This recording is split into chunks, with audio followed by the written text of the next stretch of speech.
बुशरा बीबी को 7 साल कैद की सजा सुनाई गई है। जुर्माने की अदम अदायगी पर मजीद 6 माह कैद का हुक्म दिया गया है। अमानत गशकोरी हमारे साथ ही मौजूद हैं, उनसे मजीद इस हवाले से डिटेल्स जानते हैं। अमानत, बताइएगा, अब जो बाकी इस केस में मुजरिम हैं वो मुल्क से फरार हैं, यहाँ से बाहर मौजूद हैं, उनको वापस लाने के लिए क्या कोई इंतजाम किए जाएंगे? जी, चूँकि आज ही ये फैसला सुनाया गया है और एहतसाब अदालत जज नासिर जावेद राना ने आज फैसला सुनाया है, तो आज फैसला चूँकि सुनाया गया है तो जो इख्तियारी मुल्ज़मान हैं वो 6 इख्तियारी मुल्ज़मान हैं जो कि मुल्क से बाहर है। टोटल 8 मुल्ज़मान थे जिनमें बुशरा बीबी और बानी पीटीआई शामिल थे। तो जो दीगर मुल्ज़मान हैं उनको मुल्क वापस लाने से मुतल्लिक जो है अब इदारे फैसला करेंगे।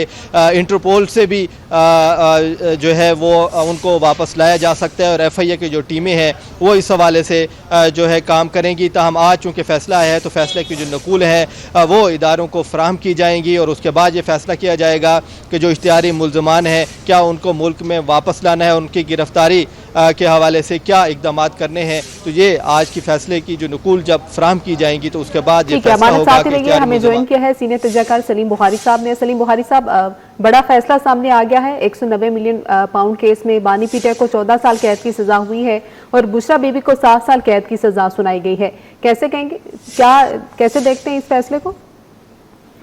देखिए, ये फैसला तो एक्सपेक्टेड था, इसलिए कि इस केस के हवाले से जिस लेवल पर भी गुफ्तगू हुई सबने कहा कि ये ओपन एंड शट केस है।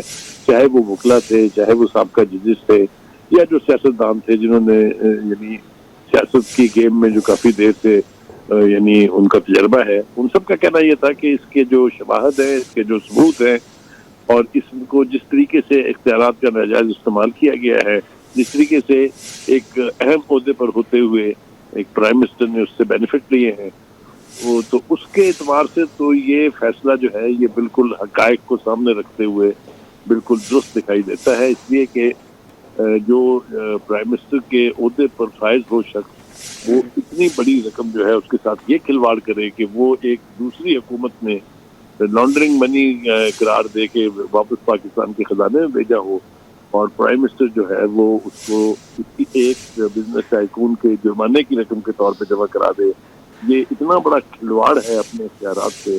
तो इसकी सजा तो यही होनी थी। तो मेरे ख्याल से अब आगे देखते हैं ये प्रोसीड कैसे करता है। अब इसके खिलाफ अपील की जाएगी, लेकिन अब इस्लामाबाद हाई कोर्ट हो या सुप्रीम कोर्ट हो, वहाँ से PTI को उस किस्म की सहूलतकारी की तवक्को नहीं है कि जो भी मुकदमा वहाँ जाता था वहाँ से वो उनके हक में फैसला हो जाता था और उड़ा के केस को रख दिया जाता था। अब सूरत हाल वो नहीं है।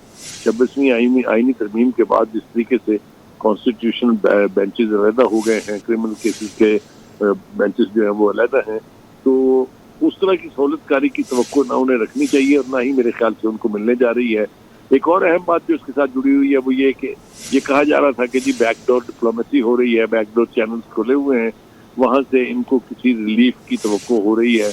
ख़ासतौर से बुशरा बीबी के बारे में कहा जाता था कि भी उनको शायद सज़ा नहीं होगी, लेकिन आज के इस फैसले ने उन तमाम अफवाहों पर कह लीजिए जिस किस्म की का प्रोपेगेंडा किया जा रहा था, सोशल मीडिया पर जिस तरह का तासुर देने की कोशिश की जा रही थी कि शायद कोई डील हो रही है, ये सारी अफवाहें जो है ये भी अब दम तोड़ गई हैं।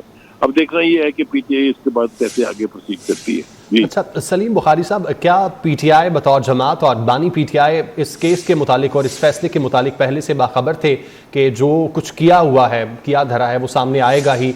इसीलिए हमने देखा कि हुकूमत से मुज़ाकरात पहले कभी वो तैयार नहीं होते थे कि वो मुज़ाकरात हुकूमत के साथ मिल बैठें, लेकिन अब PTI की जानिब से बाकायदा हुकूमत के साथ मुज़ाकरात का आगाज़ किया गया है। क्या वो जानते थे कि इस तरह के फैसले आएंगे और बानी PTI मज़ीद सालों अंदर रहेंगे, तो बेहतर है कि हुकूमत से ही मुज़ाकरात कर लिए जाएँ?